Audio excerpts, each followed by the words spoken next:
Ay, Mari, alam Ay, mo, ano yung Mari? pagka yung nasa ibang lugar na ako, bantayan mo yung mag-jowa na si Berador at si saka- Charlotte? Oo.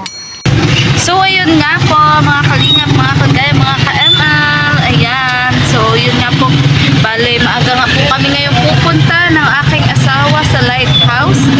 Dahil susunduin nga po namin si Kumaring Tess. Ayan, ang kumaring ko po, na marites din po talagang original sa Beralot. Si Kumaring Tess. Ayan, ay yatin na po kasi namin siya sa terminal. Dahil ngayong araw nga po, araw po ng undas, ay napagdesisyonan niya po na uuwi na daw po siya dahil halos isang buwan at 1 week na daw po siya dito sa dagat.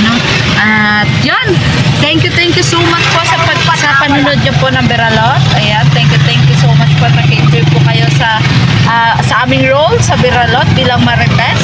Ayan, at bilang kumari nga po ni Ate Tess, ihahatid po natin siya ngayong umaga. At yun, kabago lang po kayo sa aking YouTube channel, please pa-subscribe, pa-like and share naman po ng ating bawat upload. At sana patuloy nyo lang pong hindi po pag-skip ng ads. Ayan. At pati na rin po sa pag-share nyo po ng blessings para po sa aking mga beneficiary. So muli po, ayan, tara na po mga kalingap. Ihatid na po natin si Kumaring Tess sa Super Lights na kanya po sasakyan ngayong umaga. Umaga nga daw po yung napili niyang biyahe dahil yun, para nakikita niya daw po yung mga tanawin sa daan. So tara na po mga kalingap. Let's go!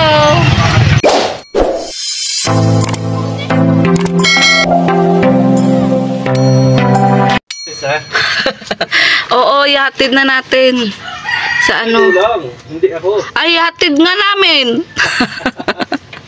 Sana all nagwashing na po ng kanyang car.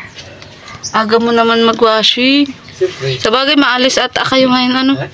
Maalis ata kayo ngayon. Gising na si kuya? Hindi ko alam. Tulog pa. Tulog pa?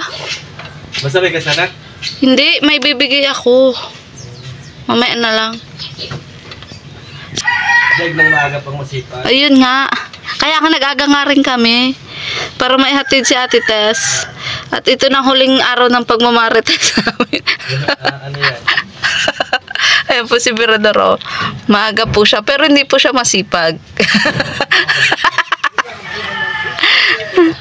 Oh, visit. Sige, ipag-service kita ate. Ayan po si Berador. Nakahubad pa po. Berador, anong nangyari sa'yo? Bakit nakahubad ka na? Sabi ko sa'yo, huwag kang ganyan sa umaga. Sabi, napakasipag mo. Tanghali ka naman kikil.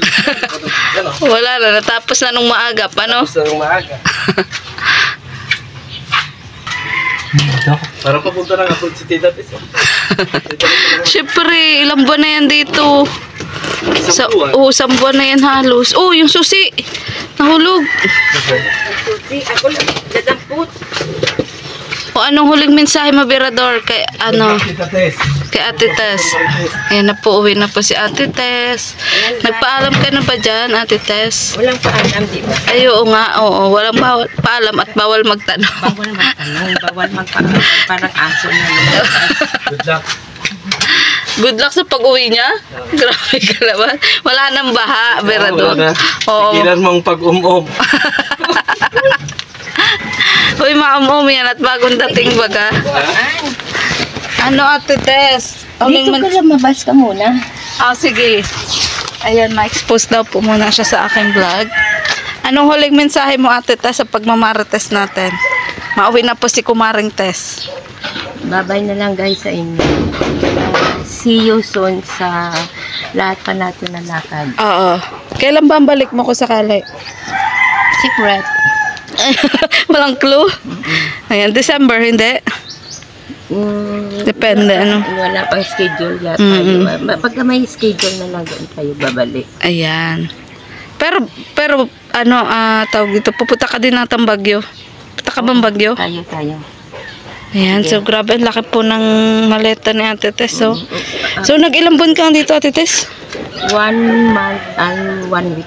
Nag-enjoy ka naman? Uy, super grabe, really amazing. Oo nga, lalo na sa pagiging marites, ano? Oo.